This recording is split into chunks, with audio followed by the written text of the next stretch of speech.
ہمیں اپنی سیرت و کردار کو سنوارنے کا مسلسل موقع دے رہی ہے۔ اکثر کہا کرتا ہوں کہ یہ صف اعضاء کوئی معمولی صف اعضاء نہیں، یہ صف اعضاء وہ ہے کہ جس صف اعضاء سے گناہگار حر بن کے اٹھتے ہیں۔ اب اس وقت کیونکہ قبلہ محترم موجود ہیں اور میرے لیے بڑا مشکل ہوگا، لیکن برادر عنایت زیدی صاحب کی محبت کہ انہوں نے یہ حکم دیا کہ قبلہ صاحب سے پہلے ہی آپ نے 10 منٹ گفتگو کرنی ہے، لیکن میں اب 10 منٹ گفتگو نہیں کر پاؤں گا، اور میں نہیں مناسب سمجھتا کہ قبلہ محترم اور آپ کے درمیان میں زیادہ حائل ہوں۔ کوشش کروں گا کہ 5 یا 6 منٹ میں اپنا ایک پیغام آپ تک پہنچا دوں۔ اپنے ذہنوں کی آمادگی کے لیے ایک دفعہ آواز بلند صلوات پڑھ دیں۔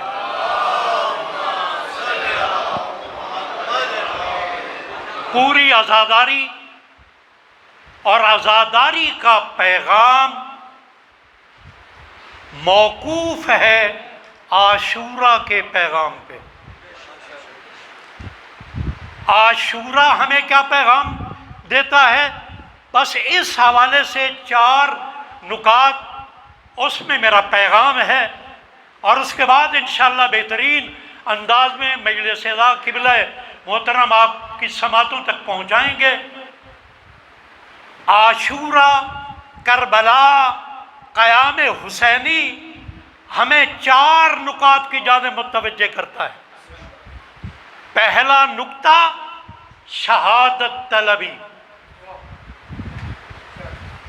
کہ حقانیت کے پیغام کو پہنچانے کے لیے، حق کے دفاع کے لیے، حق کی ترویج کے لیے ایک جو حق کا پیروکار ہے اسے شہادت طلبی کے راستے پہ ہونا چاہیے۔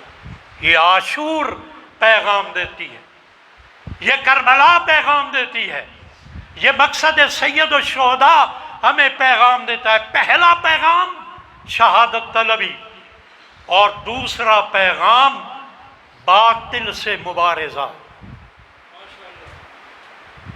61 ہجری میں بھی حسینیوں کے سامنے باطل سے مبارزہ کی منزل تھی، اور آج 1443 ہجری کے حسینیوں کو بھی باطل سے نبرد آزما ہونا ہے، یہ مختلف شکلوں میں۔ آج یزیدی پھر اپنے بلوں سے نکل کر یزیدیت کا پرچم اٹھا رہے ہیں بابانگ دوحل۔ ہم نے ان کا راستہ روکنا ہے۔ تو دوسرا پیغام کربلا کا باطل سے مبارزہ، اور تیسرا بڑا پیغام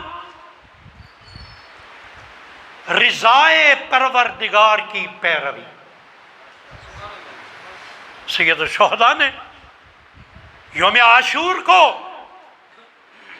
اپنے پروردگار سے یہ مخاطب ہو کے کہا تھا کہ اے میرے اللہ، میں نے تیری خاطر پوری دنیا کو ترک کر دیا ہے، اب اگر میرے جسم کو ٹکڑے ٹکڑے بھی کر دیا جائے تو تیرے غیر کی جانب حسین متوجہ نہیں ہو سکتا۔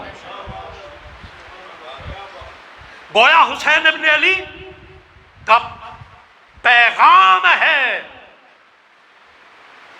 رضائے پروردگار کی پیروی، اور چوتھا اور آخری پیغام امر بالمعروف و نہی عن المنکر۔ میں نے اسی عزا خانہ میں عشرہ اولیٰ کی مجالس میں سے ایک مجلس میں یہ کہا تھا کہ حسین ابن علی کا جو اپنے بھائی کو وصیت نامہ ہے، دراصل وہ قیام حسینی کا اعلامیہ ہے، جس میں سید الشہداء نے یہ ارشاد فرمایا تھا کہ میں امر بالمعروف و نہی عن المنکر کے پرچم کو سر بلند کرنے کے لیے اٹھاؤں۔ تو برادران محترم، عزاداران ذی وقار، اگر ان مجالس اعضاء سے، اگر ان جلوس اعضاء میں، اگر اس ماتم کے ذریعے ہم نے اپنے اندر ان 4 نکات کو پیدا کر لیا، اگر ہم ان 4 نکات کی جانب متوجہ ہو گئے تو پھر ہماری مجالس عزا بھی قبول ہیں، پھر ہمارا ماتم بھی قبول ہے، پھر ہماری نیازیں بھی قبول ہیں۔